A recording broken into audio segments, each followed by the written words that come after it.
Wherever you are, welcome to another of my takes on China. And on September the 3rd this year, China will hold a military parade that might just be their most important in modern history. They have military parades in October to celebrate the founding of the People's Republic of China. They have them from time to time to celebrate other significant events. But 2025, China marks the 80th anniversary of the end of the World War II. And with one of its greatest events, it's commemorating a period in time that is far more significant and somber to China than it might appear to others. For most Americans, the Second World War started in December 1941. For most Europeans, it had already been going on even before Britain declared war in 1939. But in China, it was much earlier. The full-blown war commenced in 1937 with an incident which has become known as the Marco Polo Bridge incident. That event started the full-scale conflict on the 7th of July 1937, a full 2 years before Germany and Britain declared hostilities in September 1939. The Asian Reading Room of the US government's Library of Congress describes the Sino-Japanese War as, and I quote, one of the most destructive conflicts of World War II. And there's no doubt it was, but history goes a lot further back than that. Japan was already occupying parts of northeast China. They had done so on and off since the First Sino-Japanese War of 1894, where an ill-prepared and poorly equipped Qing dynasty military was soundly defeated by a Western-trained and equipped Japanese army. As a result, China was forced to cede parts of what was then called Manchuria, now Dongbei, as well as the city of Shandong, the island of Taiwan, and the Pescadores Islands to Japan. These are things that still rankle today and still cause great pain to China's national pride. They were all part of a century of humiliation, commencing in the final years of the Qing dynasty and continuing through the Republican era. Japanese troops occupied parts of China on and off for the next 40 years, but in 1931 they invaded and took over parts of vast swathes of China's northeast, creating a puppet state that they called Manchukuo. Now, we can say that China's war of that era was not the Second World War, but a much longer, festering occupation and invasion, which blew into full-scale war between the two countries in 1937. This was when China, with both Kuomintang and Communist Party putting aside their differences, began national resistance to the Japanese. At the same time, the Japanese decided to impose a full invasion into China. So while the Marco Polo Bridge incident is an important milestone, it was by no means the beginning of China and Japanese hostilities. However, from that incident, Japan's occupation of China was heavily contested by Chinese military and would be for the next 8 years until the 2nd of September 1945. China's World War was double the length of the USA's and 2 years longer than the Europeans. Victory came not because the US dropped 2 atom bombs on the cities of Nagasaki and Hiroshima. It became because the Japanese had fought and were losing a war of attrition throughout the Pacific and against the US there, and throughout China's mainland against the combined forces of the Republican and Communist armies.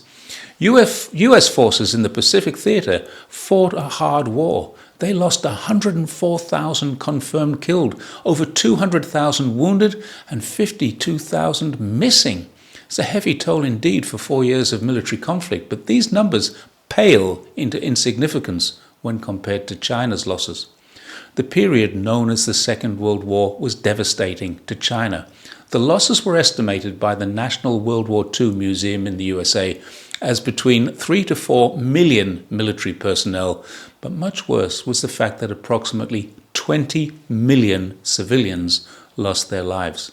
Several cities, including the one where I live, Zhongshan, were firebombed by Japan. Civilians were taken to have medical and bioweapon experiments conducted on them in Harbin's notorious Unit 731. The city of Nanking, now Nanjing, was sacked, and put that into perspective. In that city alone, 6-week period, there were 300,000 civilian deaths in just one city, 3 times more civilians than the entire number of the US confirmed dead in 4 years of Pacific Theater. Tens of thousands were raped, tortured, and murdered, some just for entertainment, some for bayonet practice, others in competitions between officers who wanted to see how many they could murder. Collective punishments were meted out, all in flagrant breach of rules of war, which to this day have gone unpunished. What China experienced was not war, it was a living hell on earth. And there are still people alive today who remember this. Although there may not be any survivors of the battles left, there are still, at last count, 34 survivors of the rape of Nanjing. Their children and their spouses live on with these terrible memories, as does the country.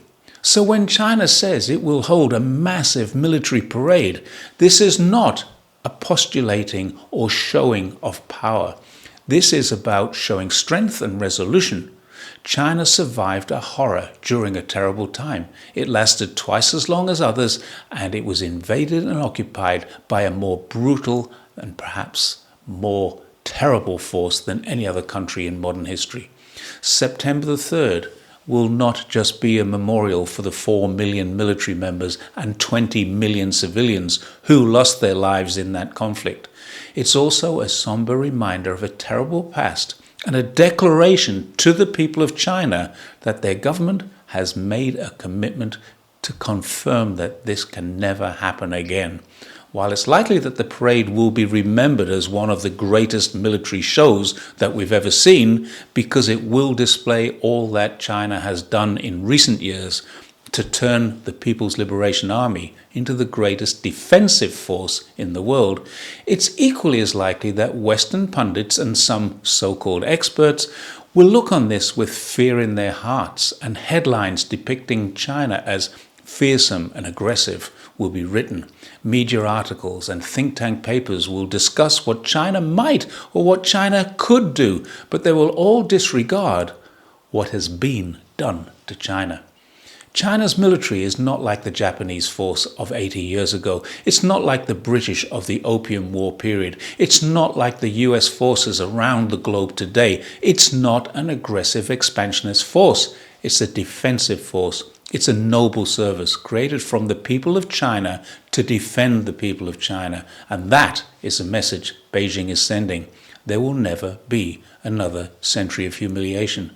There will never be another foreign occupation. There will never be foreign concessions, treaty ports, or colonies taken from the people of China. The PLA is here to ensure that these things never happen. And that's why September the 3rd's Memorial Military Parade is so important to China, to the People's Liberation Army, and to the Chinese people. Thanks once again for watching My Take on China. Please don't forget to hit that like button, share, and check your subscribe button. I will see you next time. Bye for now.